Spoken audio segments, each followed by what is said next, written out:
Fala aí pessoal, como vocês estão? Bom, tô gravando esse vídeo aqui como uma espécie de tech talk, mas como é uma coisa relacionada a dados, tô gravando e quem quiser assistir, achar que faz sentido, vai ser interessante. E também é possível assistir em 2x aí, que adianta um pouco mais. E também vou deixar o link desse artigo aqui, do qual irei falar.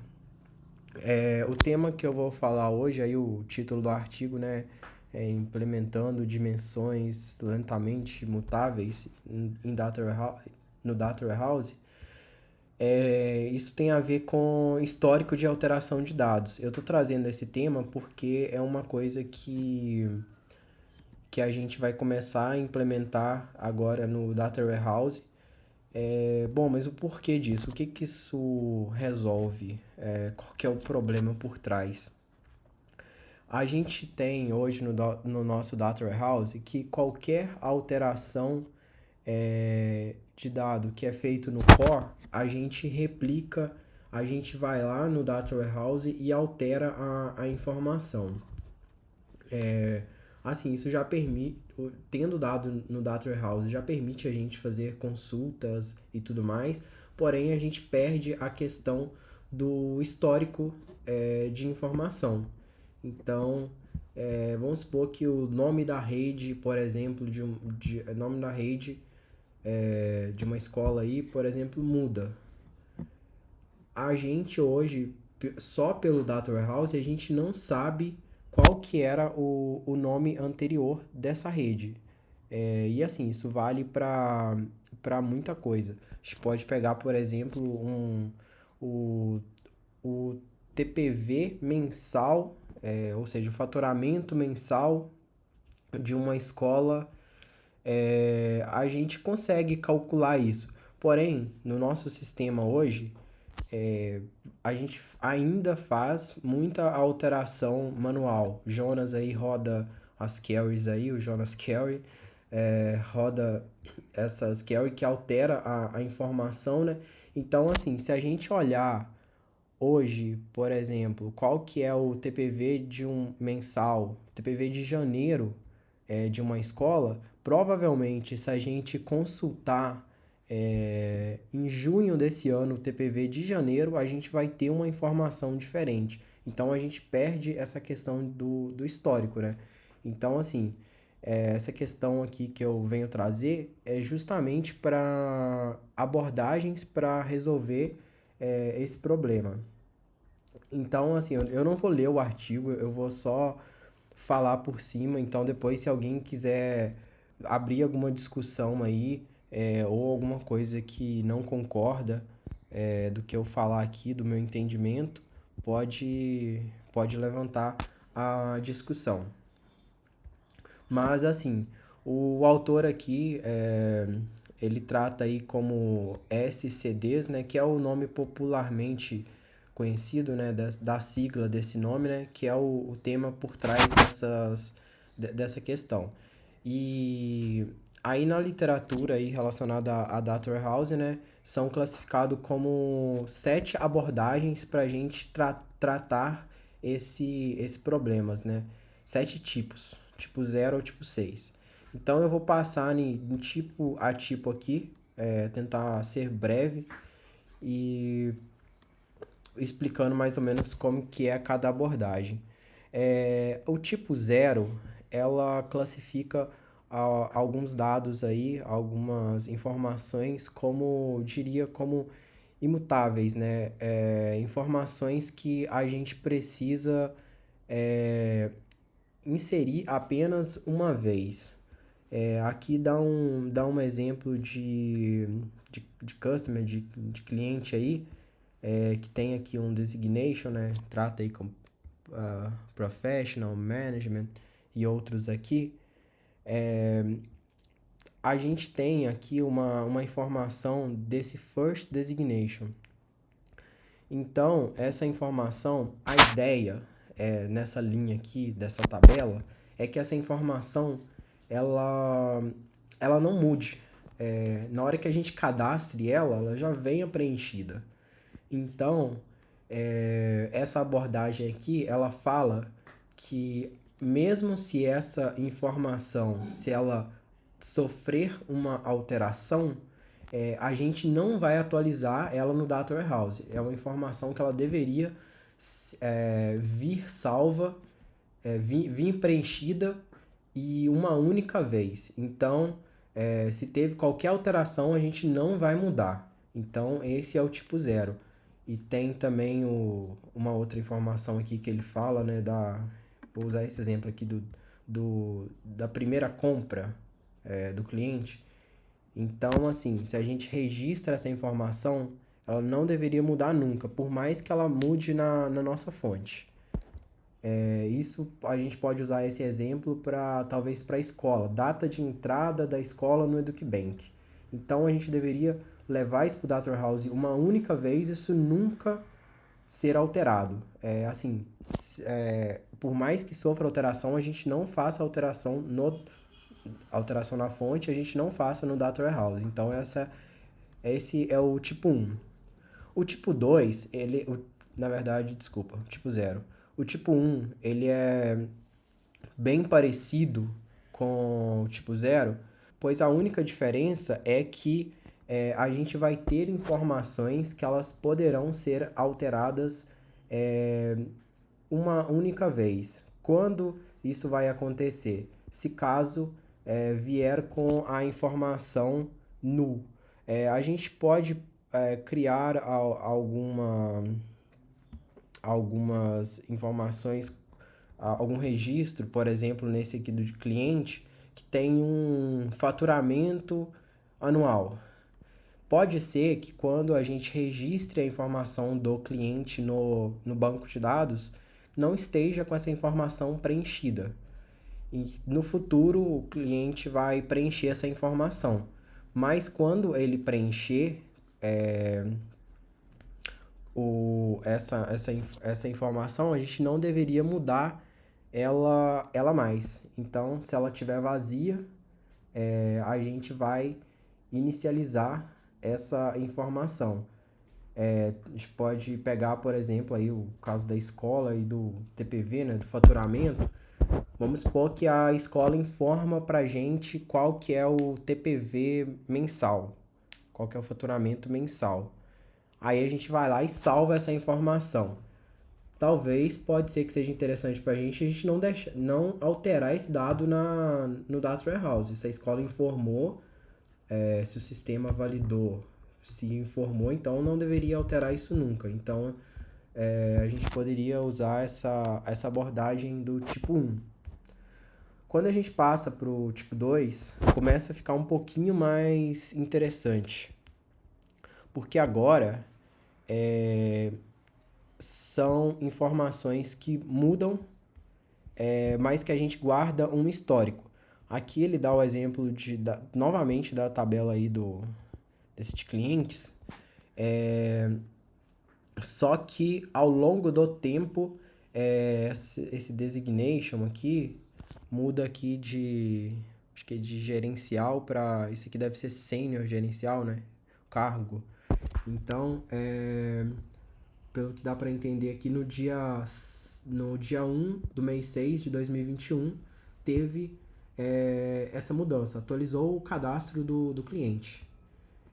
Se a gente só vir aqui no registro desse cliente de ID de final 12 aqui, do code do final 12, e alterar, quando alguém for fazer uma consulta, alguém de Analytics for lá olhar, ele vai olhar, o designation vai estar como esse senior aqui, e a gente não vai ter essa outra informação. Então, para resolver isso, uma outra abordagem que aqui o autor traz para a gente é a gente salvar, a gente ter 3 campos de controle: um start date, um end date e uma informação de isCurrent para dizer se é o dado atual. Então, a gente tem, ao longo do tempo, como que as informações se comportaram. Então, a gente sabe que aqui, de 2012 até 2021, no mês 6, o cliente tinha essa designação. E depois disso, ele teve uma outra. Então, essa daqui já é muito mais interessante, né? A gente pode resolver aí algumas consultas aqui no EducBank se a gente utilizar essa abordagem. Lógico que, assim, a gente partindo para qualquer uma dessas abordagens que eu estou mostrando, nossas carries a gente vai ter que criar elas pensando na abordagem que a gente utilizou, né? Então, aqui, por exemplo, se a gente quer saber qual que é a designação, não é só a gente buscar pelo código do cliente. A gente tem que buscar pelo código do cliente e se for a atual. Só que aí permite, por outro lado, a gente fazer uma consulta que mostra ao longo do tempo quais são as designações aí do cliente. Então, esse é o tipo 2. O tipo 3 ele é vamos assim se dizer, uma simplificação, talvez, do tipo 2 porque a gente cria nas nossas tabelas, a gente cria uma coluna a mais para os dados que a gente precisa saber qual que é a informação que veio antes, né? Reviews aqui. A vantagem disso aqui, que a gente simplifica, a gente fica mais fácil as nossas carries, só que a desvantagem é que a gente só tem uma anterior, né? Então, nesse caso aqui do cliente do tipo 12, a gente sabe que a designação anterior dele aqui era o gerente aqui depois, e o atual seria o sênior, o gerente sênior aqui. Mas, assim, resolve parte do problema, mas aí a gente tem que estudar para ver se faz sentido ou não, né? Na maioria das vezes eu acho que a gente quer saber uma questão de um histórico completo, né? Não é só do último. Mas, assim, é outra abordagem. Aí a gente partindo pro tipo 4, o tipo 4 ele é muito interessante pelo seguinte fato. Vamos supor que a gente quer saber qual que é um risco do cliente dependendo do seu pagamento anterior, dos seus pagamentos anteriores. Se a gente está falando de uma loja, por exemplo, que a pessoa pode ter muitas compras e essas informações atualizam muito, o que vai acontecer? A nossa tabela vai ficar muito grande, a nossa tabela de cliente do risco, né? Vai crescer um monte. Toda alteração a gente registra um novo intervalo, se a gente utilizar, por exemplo, aquela abordagem do tipo 2. Então, para isso, é sugerido a gente mover isso para uma tabela separada e permite a gente colocar granularidades customizadas. Aqui no caso do risco, a gente pode, por exemplo, ter aqui eu vou mostrar o que está aqui, né? Tem um risk type, né, que é o tipo do risco. Então, poderia ser, por exemplo, uma tabela de risco de cliente. Um risco médio, alto. Então, o cliente vai fazendo compras, a gente vai alterando essa informação.